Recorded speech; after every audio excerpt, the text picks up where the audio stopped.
আল্লাহ বলেন ফাসবির সাবরান জামিলা ইন্নাহুম ইয়ারাউনাহু বাঈদা ওয়া নারাহু করিবা।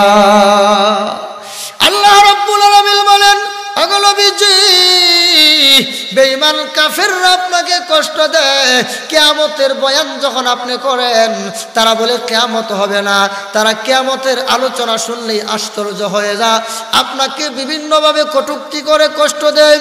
আল্লাহ রাব্বুল আলামিন বলেন, নবী গো, আপনি ধৈর্য ধারণ করুন, ধৈর্য হারাবেন না। আপনি ধৈর্য ধারণ করুন।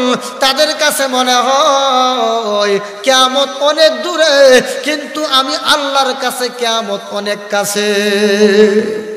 কিয়ামত দূরে না কাছে? আল্লাহর নবী বলেন, মাম্মাতা ফাকাদ কামাত কিয়ামাতুহু। রাসূল বলেন, যে মইরা গেল তার ওই